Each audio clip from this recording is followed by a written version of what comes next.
इसी तरह का काम ये लोग कर रहे हैं। इनका एक सुधांशु त्रिवेदी है, उसने अपने ट्वीट में क्या करा, लोहा खरीद लो वक्त आ गया है।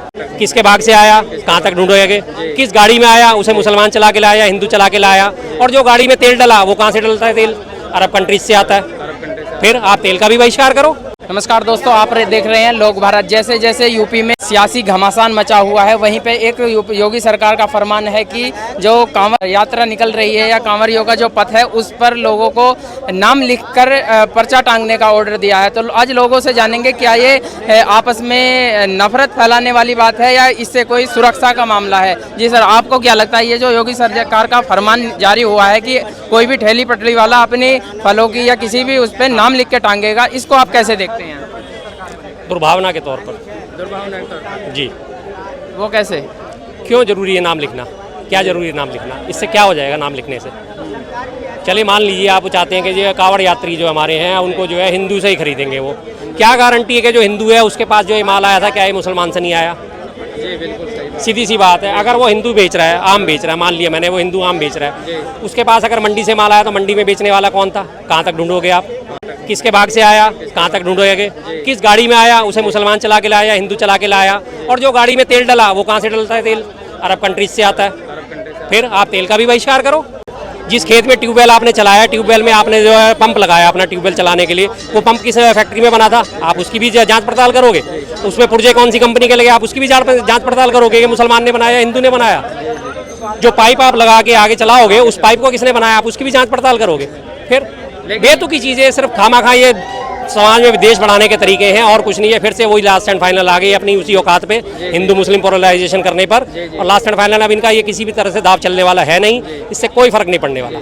जैसे आपने देखा होगा यूपी में अयोध्या के बाद उसके बाद बद्रीनाथ से भी बीजेपी हार गई है। बिल्कुल। तो आप इसको कैसे देख रहे हैं? क्या बीजेपी का धार्मिक एजेंडा फेल होता जा रहा है? पूरी तरह फेल हो गया है और वो सोच रहे हैं कि इस तरह से हमारा धार्मिक एजेंडा क्या ऊपर चढ़ जाएगा। आप सीधी सी बात बताओ, अगर उन्होंने लिख दिया, ठीक है जी, आपने लिख दिया, आपने अपना जो वोटर है उसको आपने संतुष्ट कर लिया। आपका वही वोटर जो है पहले भी आपको वोट देता था जब आपने ये नहीं लिखवाया था, वही वोटर आपको पहले भी वोट देता था जब आप कहते थे हमारा राम मंदिर आएंगे, तब वही वोटर था। मेरे जैसे वोटर ना तब वोट दिया, ना अब दिया, ना आगे देंगे। सीधी सी बात, हमें पता है कि आप समाज में विद्वेष फैला रहे हो। इसी तरह का काम ये लोग कर रहे हैं। इनका एक सुधांशु त्रिवेदी है, उसने अपने ट्वीट में क्या करा, लोहा खरीद लो वक्त आ गया है। दूसरा एक और, हाँ, लोहा खरीद लो वक्त आ गया है। इसका इंट्यूशन कुछ और जा रहा है। उसी तरह एक सुदर्शन चैनल का मालिक है, वो केस चौहान कुछ करके, वो अपने आप को बहुत बड़ा हिंदूवादी का, हाँ, सुरेश के चौहान कुछ जो है, उसने भी यही ट्वीट करा है, लोहा खरीद लो वक्त आ गया। क्या मतलब आप देश में गृह युद्ध भड़काना चाह रहे हो? गृह युद्ध भड़काना चाह रहे हो ना, इसका मतलब आप देश में क्या करना चाह रहे हो? आपकी हर जगह थू हो गई, हर जगह आपकी शीशा लेदर हो गई, आपको कोई पूछ के राजी नहीं है। अयोध्या में आप हार गए, त्र्यंबकेश्वर में हार गए, चित्रकूट में हार गए, बांदा में हार गए, उसके बाद आप सालासर बालाजी में हार गए। पूरा रामायण सर्किट जो था 7 सीटें थी, 7 की 7 सीटें आप हार गए। फिर उसके बाद आपने हिंदुओं को दोगला कहना शुरू कर दिया। आप दोगले हो, आपने वोट नहीं दिया, आप तो दोगले हो, आप हिंदू कहना लेने आएगी नहीं। भाई हिंदुओं का ठेका तुम लेने वाले हो। 6 अप्रैल 1980 की तुम्हारी स्थापना हुई। हिंदू हजारों हजार साल से इस पृथ्वी पे मौजूद है।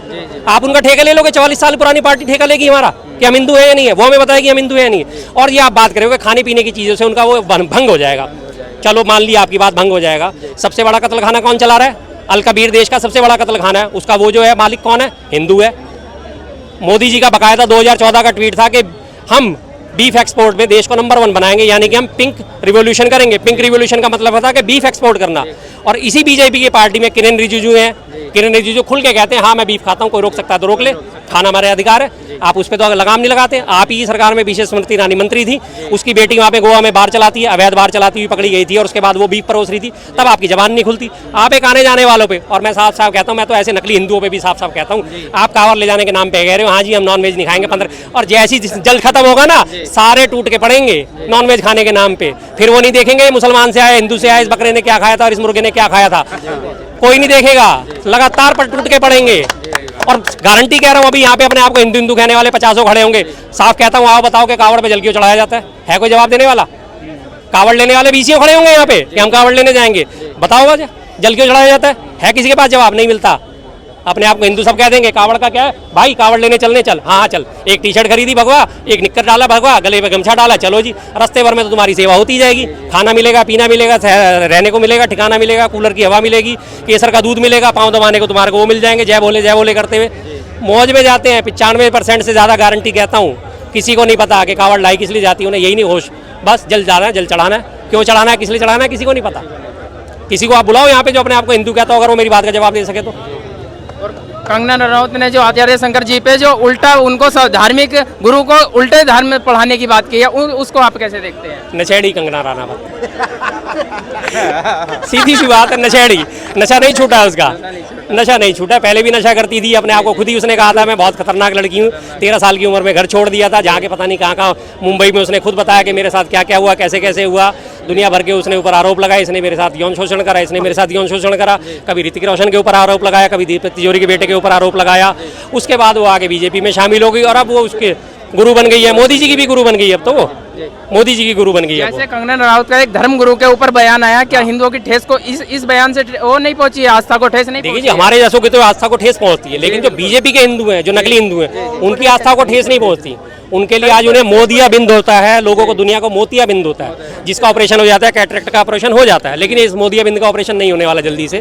जब इनकी हालत होगी ना, जब इनके घरों पे बुलडोजर चलेंगे, तब इस मोदिया बिंद से बाहर निकलेंगे। अकबर नगर में 700 से ऊपर घर थे, सारे के सारे बीजेपी का झंडा लगाए, जय बीजेपी करते थे। जब उनके घर पे बुलडोजर चल गए, सब सड़कों पे आ गए, हम तो यार बहुत परेशान हैं, हमने बीजेपी को वोट दिया, आ गए लाइन पे एक दिन में। पंतनगर में बुलडोजर चलना शुरू हुआ था, अभी तो शुरू ही नहीं हुआ था, सबके क्रॉस करे थे कि आपके घर तोड़े जाएंगे।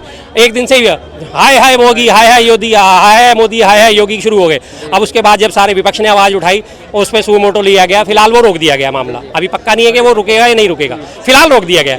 अब जाके उन्हें थोड़ी सी अकल आई है कि हाँ जी ऐसा भी हो सकता है। अब वो रो रहे हैं कि हम तो 70 साल से यहीं बैसे हुए थे, 80 से, हम तो जब से बीजेपी आई तब से हम बीजेपी को वोट दे रहे हैं। जब घर टूटने लगे तो 1 मिनट में बीजेपी की हाय हाय हो गई। अब पेट में भूख लगेगी तो इसी तरह बीजेपी हाय हाय करेंगे। तो उनकी आस्था को ठेस पहुंचती है। जो नकली हिंदू है, जो असली हिंदू है, जो हिंदुत्व को समझता है, वो सब जानता है इस चीज़ को, वो इन सब चीज़ों से दूर रहता है। हमारे तो हिंदू धर्म में साफ कहा गया है, हर प्राणी पे दया करो, हर जीव पे दया करो, प्यार का वातावरण बनाए रखो। श्री कृष्ण ने भी सबसे पहले संदेश दिया था कि जब 99 गलतियां शिशुपाल ने कर दी, तब तक भी उसका सिर नहीं काटा था कि भाई तेरी 99 गलतियां माफ है, 100वीं नहीं करूंगा बस। उसके बाद भी महाभारत युद्ध होने से पहले उन्होंने गीता उपदेश दिया, बकायदा दोनों पार्टियों को आमने सामने खड़ा करके समझाया।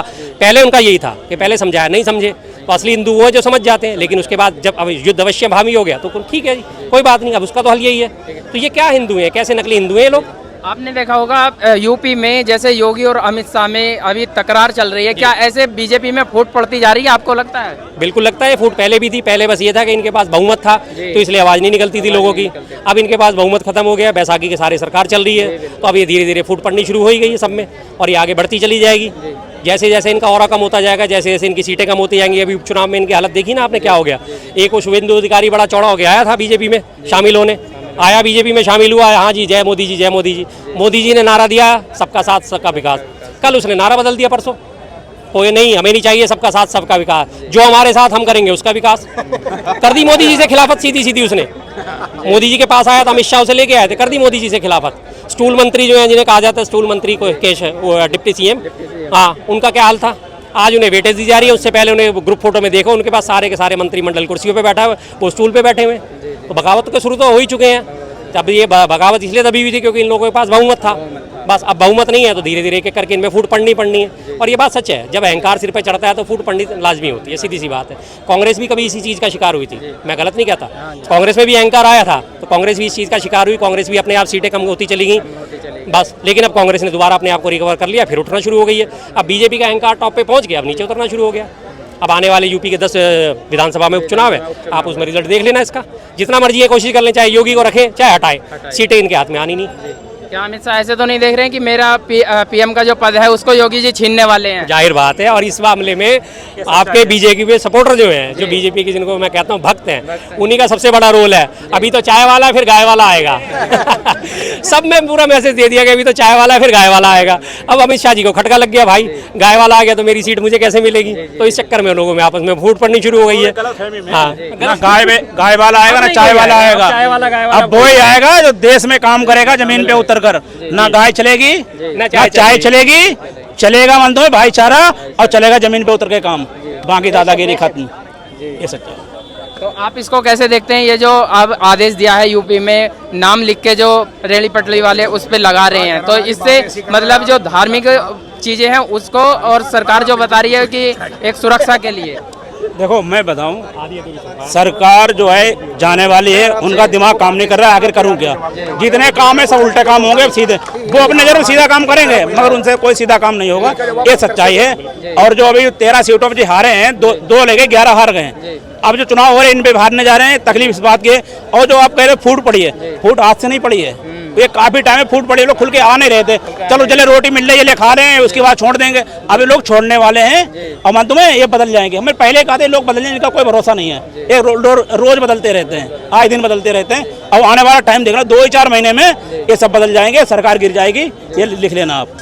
जी सर, आप क्या कहते हो इस चीज़ को लेके कि जैसे जैसे यूपी में राजनीतिक फूट पड़ती जा रही है, या फिर जो बीजेपी है वो धार्मिक एजेंडा फिर से शुरुआत करने लग गई है? अब भैया कहने के लिए कुछ बचा भी है। भाई साहब ने नकली हिंदू कह दिया जो बीजेपी को वोट देते हैं। देश में हिंदू सिर्फ वही है जो कांग्रेस को वोट दे, विपक्षी पार्टी को वोट दे। ये देश है, ये संविधान से चलता है, यहाँ सबका अधिकार है। किसको वोट देना है, किसको नहीं देना है, और कौन सही है, कौन गलत है, कौन असली है, कौन नकली है, इसका सर्टिफिकेट ना तो मोदी दे सकते हैं, ना विपक्ष की कोई पार्टी दे सकती है, ना कोई जनता का आदमी आके दे सकता है। ठीक है, सबका अपना अपना अधिकार है। ठीक है, अब भाई साहब ने कहा सरकार चली गई, चली जाएगी। सुनो, अब चल कह दिया तो चली गई। सुनो भैया, मुझे एक चीज समझ में नहीं आती। अभी 2 महीने पहले तक यही बीजेपी थी, ठीक है, जिसके एक अगर मतलब चींटी मरने जैसा अभी बात हो तो पता नहीं चलता था लोगों को। आज लोगों को बीजेपी हाईकमान की बातें पता चल जा रही हैं। सोचो कितना तगड़ा नेटवर्क है। आज देश का आम आदमी इतना बड़ा वो हो गया है देश में, अब कहो कि ज्ञाता हो गया है देश का, कि इसको देश की सबसे बड़ी पार्टी जो जीत के आई है इस इलेक्शन में, उसके हाईकमान का रिजल्ट मालूम है कि वो क्या बात कर रहे, क्या नहीं कर रहे, कैसे कर रहे, कैसे नहीं कर रहे। जनता पहले बात सुनो, पहले मैं तब से सुन रहा था, वो भी बोले थे, ये भी बोल रहे थे। ठीक है, तो इन लोग को इतना पता चल गया, ये डेली आके बोल रहे हैं। अभी मैंने 4-5 कैमरों को यहाँ पे सुना आसपास, मैंने लगभग 5 लोग का स्टेटमेंट 3 कैमरों पे, 4 कैमरों पे एक ही सुना है। मैं ये समझ नहीं पाता कि यहाँ ओपिनियन देने इंसान अपना आता है या किसी का लिखा हुआ लेके आता है। नहीं, अपना ओपिनियन। हम ओपिनियन दे रहे हैं, हम जो बोल रहे हैं वो खुल के बोल रहे हैं, अपने मन से बोल रहे हैं। हमको कोई ये नहीं है कि किसी ने भेजा है भाई जाके ये बोल दियो। लेकिन कुछ लोगों का स्टेटमेंट ऐसे लगता है जैसे एक ही फर्रा सबके पास गया हो और आके जैसे कांग्रेस पार्टी आके बोल देती है, उनको ये नहीं पता होता है। कैसे बताओ, देश में अगर कोई सवाल है, देश में काम गलत हो रहा है, सब पता नहीं चलेगा क्या? उनको पता नहीं चलेगा ना जो अंधभक्त हैं। हम तो देश की भक्ति करोगे पता चलेगा आपको। आप कह रहे हैं पता क्यों नहीं चला? गोदी मीडिया नहीं, सोशल मीडिया है, हर चीज पता चलेगी। गोदी मीडिया हाथ में होता है तो ये भी पता नहीं चलता भाई, ये सोशल मीडिया है आज के दौर में। गोदी मीडिया कौन है भैया? गोदी मीडिया कौन है? सबको पता है। ना हम अंधभक्त हैं जो हमें कहा जाता है, ना वो गोदी मीडिया है, ना ये चमचे हैं। पहले अपने मर्यादा और अपनी लैंग्वेज सही कर ले लोग। यहाँ डिबेट करने आते हैं, आपका चैनल हजारों लोग देखते होंगे, ठीक है, शब्दों की मर्यादा रखा करिए। मैंने कई सारी वीडियो देखी है, फैमिली के साथ बैठ के नहीं देख सकते। अगर कोई आपके चैनल पे डिबेट करने आता है तो पहले उसको समझाइए भैया शब्दों की मर्यादा रखा करिए, ठीक है। यहाँ चमचे, अंधभक्त और ये सब सिखाने के लिए नहीं होता है। अगर आपको अच्छा प्लेटफॉर्म मिला है तो। और दूसरी चीज मैं बता देता हूँ, सुनो इनको सब कुछ एक क्लियर कर दूं। अंधभक्त मतलब ये नहीं होता है, गलत समझ रहे हो। सही को ना मानने वाला होता है भाई, गलत ना, सीधा शब्द है उसमें। मगर आपको बुरा लग रहा है तो मैं क्या कर सकता हूँ यार। मैं